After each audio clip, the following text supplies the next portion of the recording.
ये ठीक है, बिल अब तेलंगाना के पक्ष में है, किंतु या परंतु हम चाहते हैं ये भी हो जाए। ये जो डबल गेम है इसको देखना चाहिए। उधर बीजेपी ने कुल जमाती मीटिंग में वाजे किया है कि वो तमाम बिलों पर हुकूमत की हिमायत के लिए तैयार है।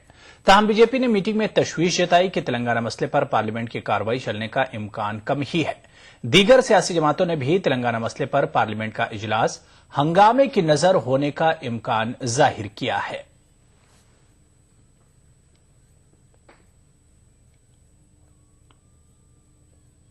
और से कहा कि जितने बिल हैं हमें इनमें से पास करने में किसी पर भी आपत्ति नहीं है, लेकिन प्रश्न ये है कि क्या सत्र चलेगा, क्योंकि पिछले 2 सत्र तेलंगाना विरोध की भेंट चढ़ गए और इस बार भी जो दृश्य हमें दिखाई दे रहा है वो ये कि तेलंगाना की मांग करने वाले भी वेल में आएंगे और तेलंगाना का विरोध करने वाले भी वेल में आएंगे।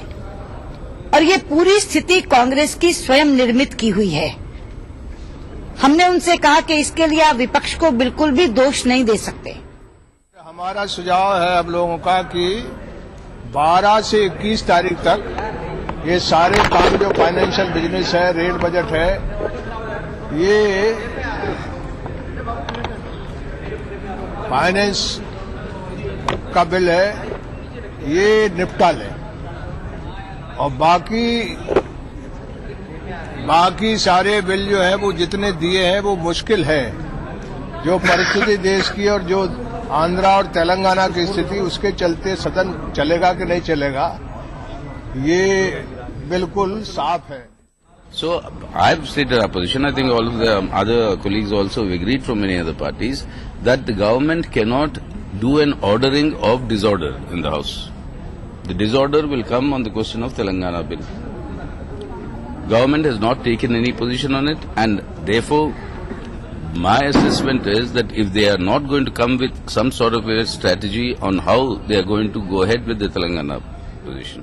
अकाउंट लेना हो चाहे इंटरिम बजट लाना हो, इसके अलावा किसी विधेयक को नहीं लाया जाना चाहिए, क्योंकि इस सेशन के तत्काल बाद आचार संहिता लागू हो जाएगी और इस गवर्नमेंट का ये रहा है कि चाहे जो विधेयक दोनों सदनों में सर्वसम्मत से सारे दलों ने पारित किया हो, तब भी ये इलेक्शन का एजेंडा बना के कहते हैं कि मैं आरटीआई लाया, मैं फूड फॉर सिक्योरिटी बिल लाया, मैं लोकपाल बिल लाया, मैं फला बिल लाया। तो हम ये नहीं चाहते हैं कि ये मौका अब जो भी जाए, वो नई सरकार जो बनेगी, जो भी आए वो इस तरह के बिलों को लाए। आगे बढ़ेंगे। कांग्रेस के नायब सदर राहुल गांधी ने वजीर दाखिला सुशील कुमार शिंदे से कहा है कि वो अरुणाचल प्रदेश के तालिब इल्म निधु तानिया की मौत के मामले की अदालती जांच कराए। वाज़ेह है कि नई दिल्ली में शुमाल मशरकी रियासतों के तलबा के एक वफ्द ने राहुल गांधी से मुलाकात की थी। वफ्द अपनी मांगों को लेकर आज वजीर दाखिला सुशील कुमार शिंदे से मुलाकात करेगा।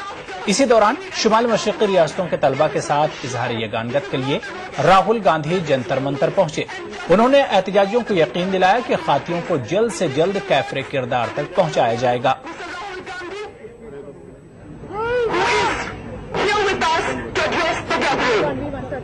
Understand your sentiment 100%. You've mentioned to me what you're looking for. You're looking for a committee and you're looking for strict action. We have already started the work on both these fronts. So you can expect very strict action against the people who did this, and you can expect a detailed study done by a committee on the issues of northeasterners in this country. उधर दिल्ली के वजीर आला अरविंद केजरीवाल ने शुमाल मशरकी इलाके के तलबा के वफ्द को यकीन दहानी कराई है कि वो भी निधु को इंसाफ दिलाने की मुहिम में उनके साथ हैं। वजीर ममलिकत बराए अक़लियती उमूर निनोंग इरिंग की क़यादत में तलबा ने अरविंद केजरीवाल से मुलाकात की और उन्हें मेमोरेंडम भी सौंपा। मुलाकात के बाद मीडिया से बात करते हुए समाजी कारकुन बीना लक्ष्मी नेप्रम ने कहा कि केजरीवाल ने तलबा के वफ्द को यकीन दहानी कराई कि वो इस सिलसिले में लेफ्टिनेंट गवर्नर नजीब जंग से मुलाकात करेंगे। उन्होंने मजीद कहा कि अरविंद केजरीवाल भी आज मुजाहिरे में शामिल होंगे।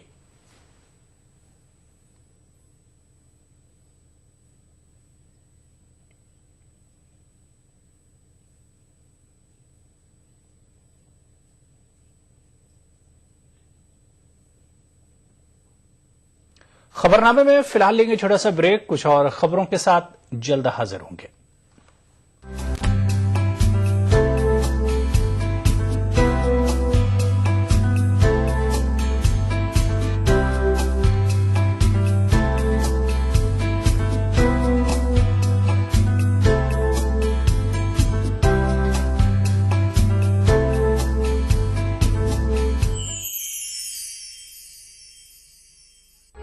उभरते कश्मीर के अनछुए पहलू, नई सोचो फिक्र, मुनफरिद तहजीब और रिवायात जिनसे फूट पड़ते हैं कश्मीरियत के रंग। देखिए कश्मीर एक्सप्रेस पीर की रात 8 बजे और मंगल की शाम 6 बजे सिर्फ ईटीवी उर्दू पर।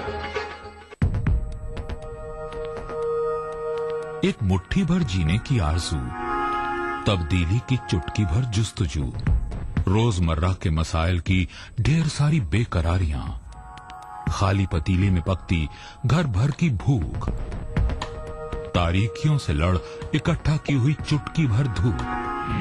जमहूरियत का अजीम त्योहार फिर से आया है, क्या हो आपका फैसला, बताएंगे मुल्क के भरोसेमंद सहाफी त्रिदीप रमण। वोट करेगा इंडिया।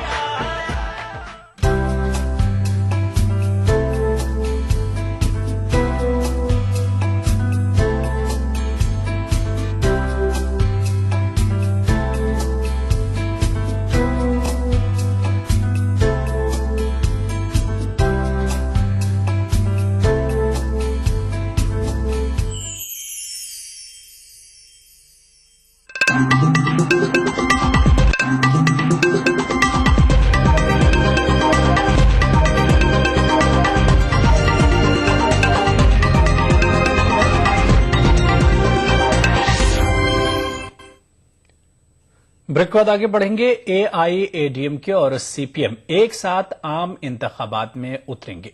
जयललिता और प्रकाश करात ने यह ऐलान किया।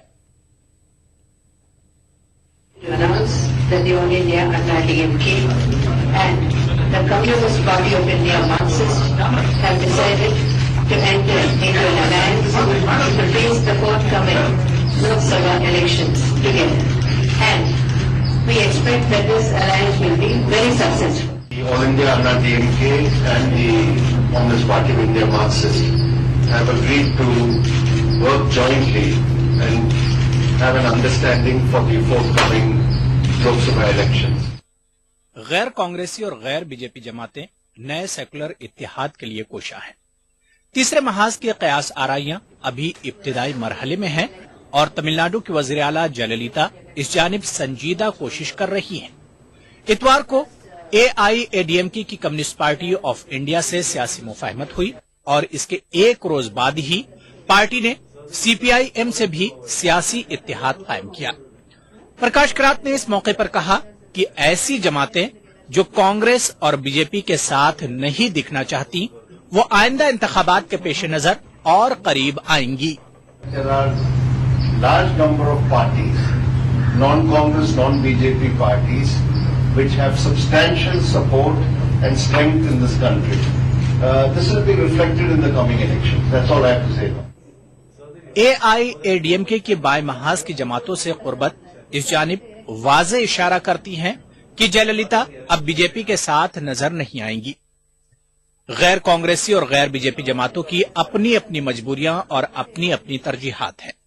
समाजवादी पार्टी और जेडीयू अकलियती वोटों पर इन्हिसार करती हैं, तो बीएसपी जात पात की सियासत की चैंपियन है। बहरहाल कमोबेश 14 जमातें 5 फरवरी को राजधानी में सर जोड़कर बैठेंगी और महाज कायम करने के सिलसिले में तबादला ख्याल करेंगी। अगर कोई मुफाहमत कायम भी हो गई तो भी वजारत उज़्मा के ओहदे पर कौन विराजमान होगा, इस पर इत्तेहाद में इख्तिलाफात रूनुमा हो सकते हैं। Bureau report, ETV news.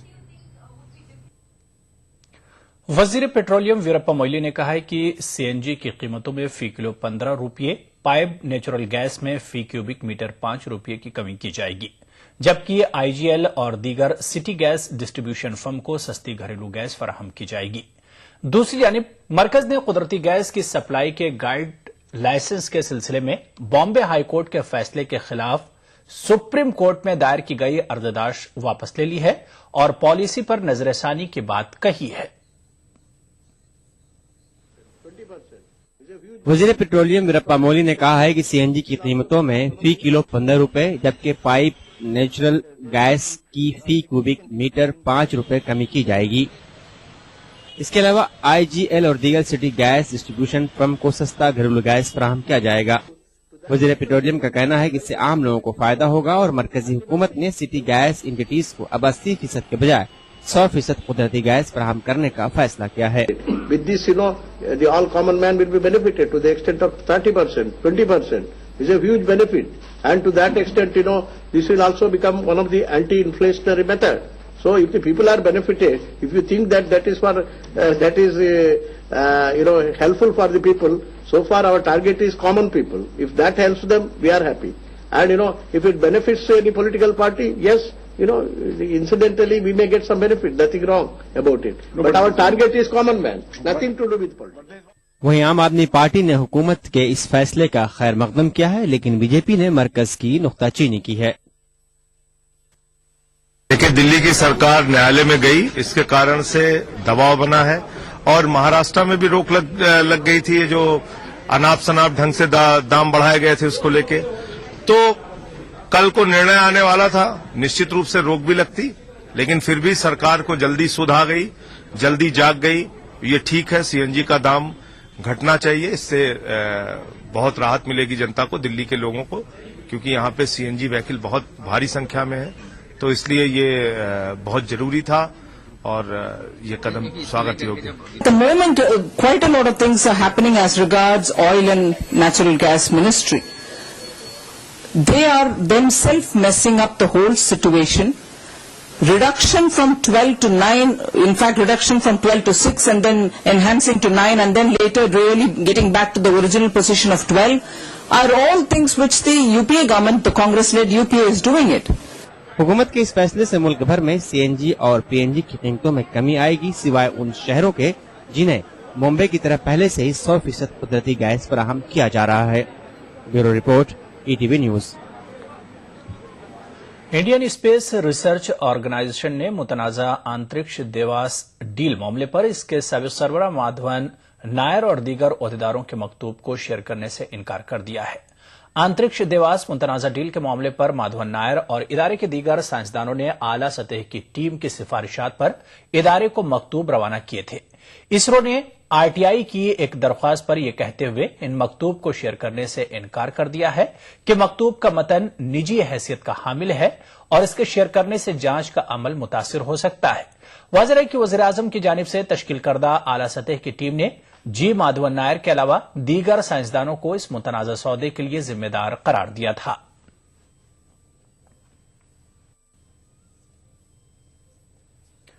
Supreme court ने मुंबई के कैंपाकोला रेजिडेंट एसोसिएशन और सिविक बॉडी से कहा कि वो 4 हफ्तों के अंदर गैर कानूनी फ्लैट्स के सिलसिले में जारी तनाज़े को हल कर लें। कोर्ट ने गैर कानूनी फ्लैट्स के मालिकान से कहा है कि वो 31 मई 2014 तक फ्लैट से खाली कर दे, बसूरत दीगर बीएमसी की जानिब से इन्हदामी कार्रवाई की जाएगी।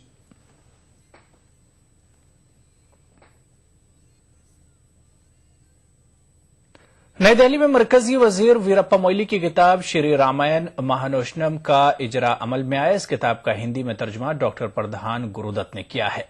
इस मौके पर सदर जमहूरिया प्रणब मुखर्जी भी मौजूद थे।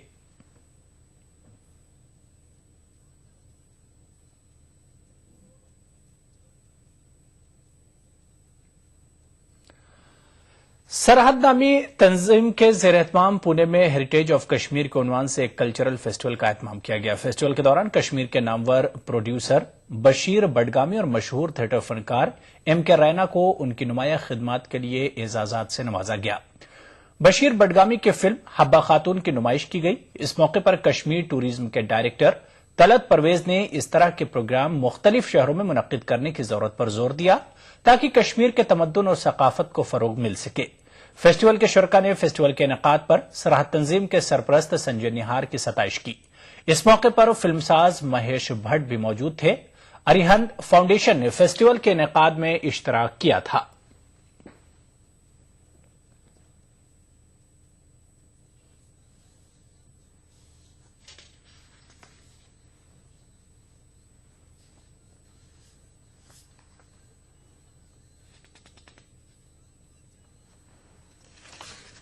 बहुत अच्छा महसूस हुआ, खासतौर पे इसलिए कि मेरी जो जाई पैदाइश है वहां से इतनी दूर मेरी इज्जत अफजाई हो, मेरे काम को पसंद किया जाए, इससे ज्यादा खुशी की बात क्या हो सकती है मेरे लिए।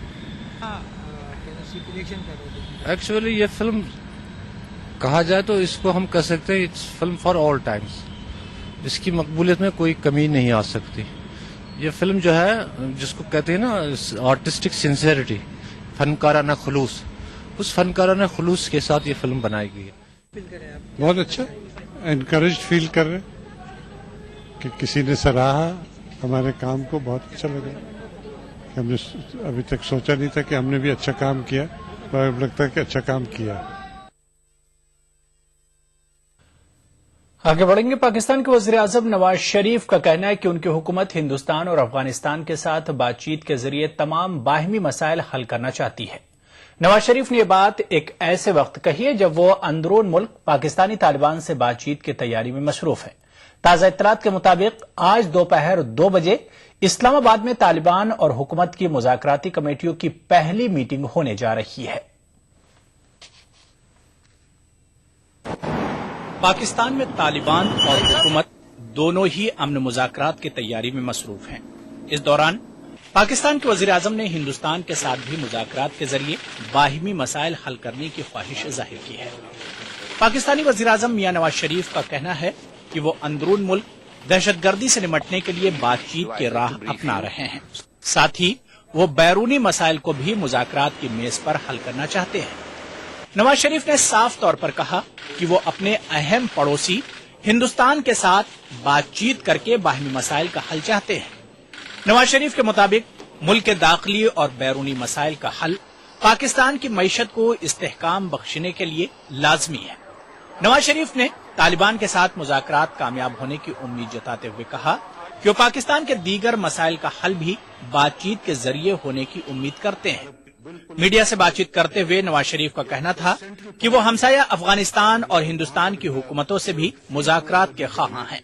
नवाज शरीफ ने तहरीके तालिबान पाकिस्तान की जानिब से मुज़ाकरात के लिए कमेटी तश्कील दिए जाने पर इजहार इत्मीनान किया। तहरीके तालिबान पाकिस्तान ने 9 अरकान पर मुश्तमिल एक शूरा तश्कील दी है जो हुकूमत के साथ बातचीत के अमल पर निगाह रखेगी। इसके अलावा तालिबान ने मुज़ाकरात के लिए अपनी कमेटी में जिन अफराद को शामिल करने की तजवीज रखी है उनमें सख्त गिर मजहबी रहनुमा और पाकिस्तानी तालिबान के बानी मेंबर समीउल हक, तहरीके इंसाफ पार्टी के सरबराह इमरान खान, लाल मस्जिद से मुंसलिक आलिम दीन अब्दुल अजीज, जमात इस्लामी लीडर मोहम्मद इब्राहिम और मुफ्ती किफायतुल्लाह के नाम शामिल हैं।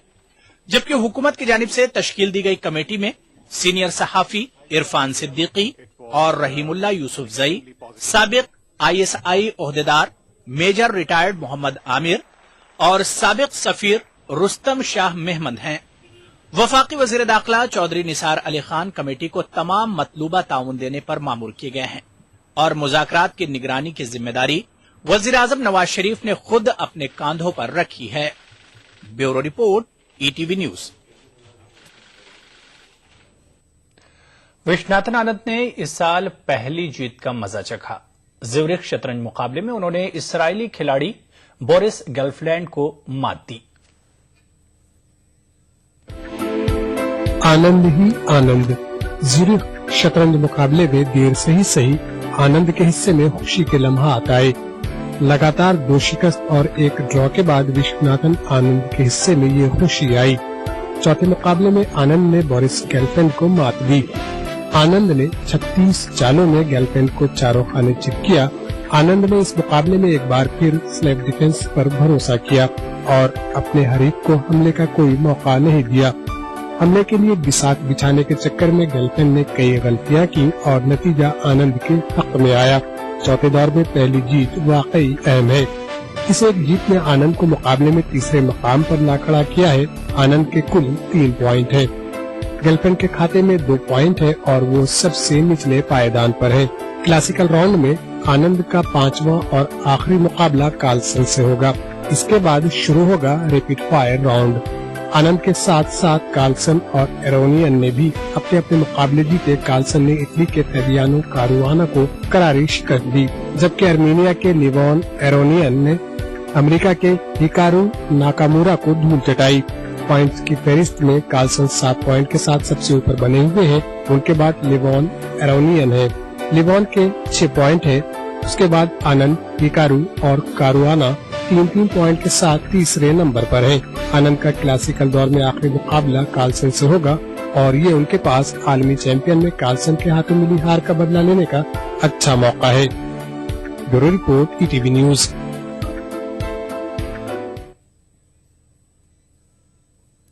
तो खबरनामे में फिलहाल इतना ही। आदाब।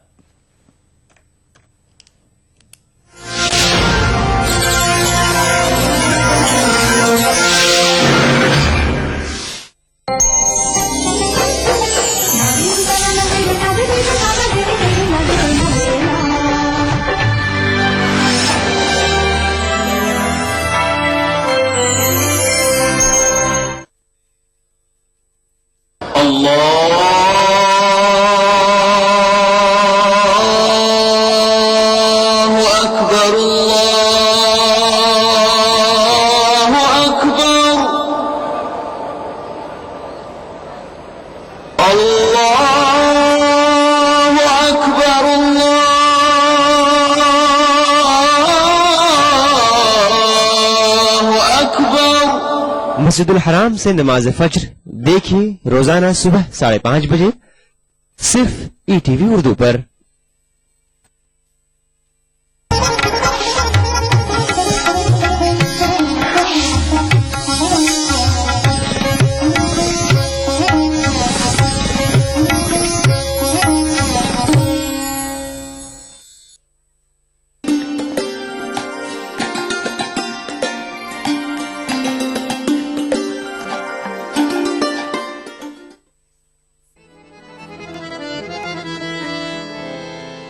आज भी है मेरे कदमों के निशान आवारा,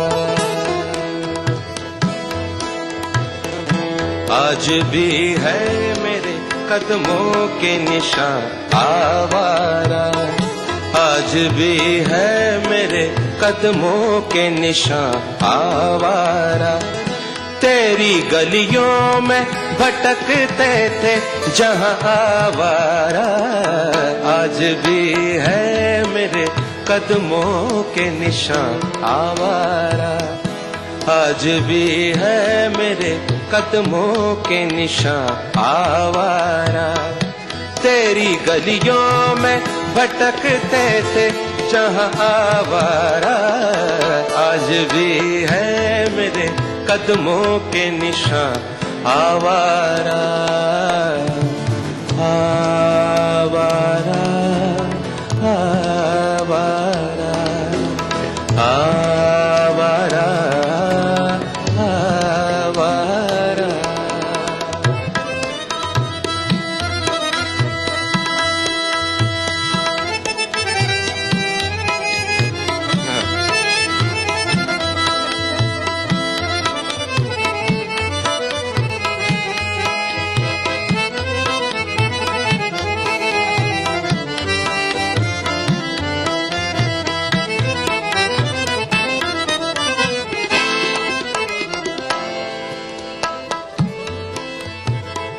तुझसे क्या बिछड़े तो ये हो गई अपनी हालत, हालत, हालत, हालत। तुझसे क्या बिछड़े तो अपनी हो गई, तुझसे क्या बिछड़े तो ये हो गई अपनी हालत, अपनी हालत। तुझसे क्या बिछड़े तो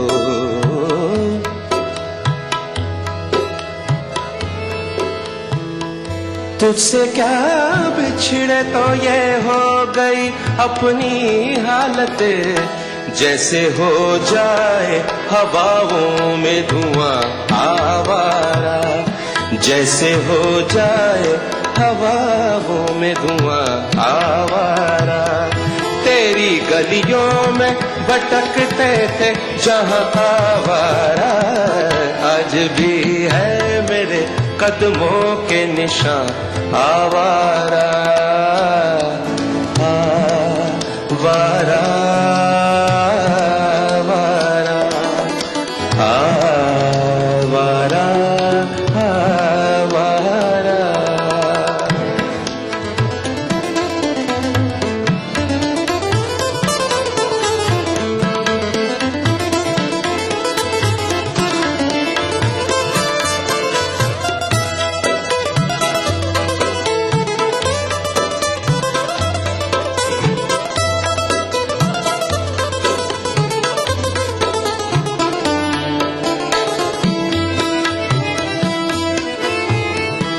मेरे शेरों की थी पहचान, उसी के दम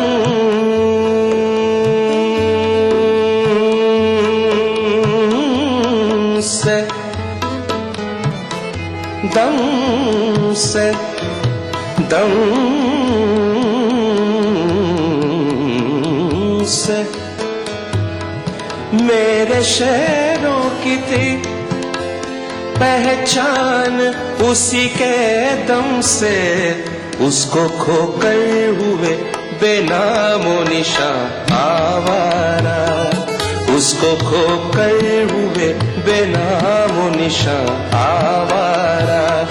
तेरी गली भटकते थे जहां आवारा, आज भी है मेरे कदमों के निशान आवारा आवारा आवारा आवारा आवारा।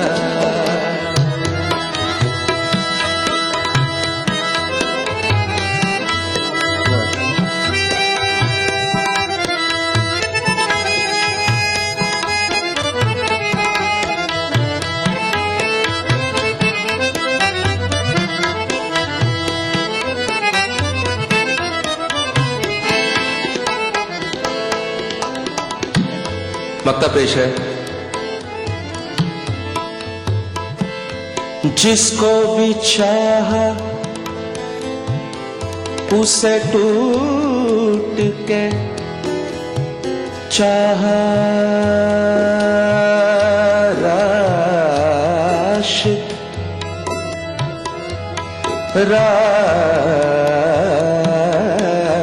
राशिद राशिद। जिसको भी टूट के चाहा, जिसको भी चाहा उसे टूट के चाहा, टूट के चाहा राशिद। जिसको भी चाहा उसे टूट के चाहा राशिद। कम मिलेंगे तुम्हें हम जैसे यहाँ आवारा, कम मिलेंगे तुम्हें हम जैसे यहाँ आवारा। तेरी गलियों में भटकते थे जहाँ आवारा, आज भी है मेरे कदमों के निशान आवारा, आज भी है मेरे कदमों के निशान आवारा आवारा।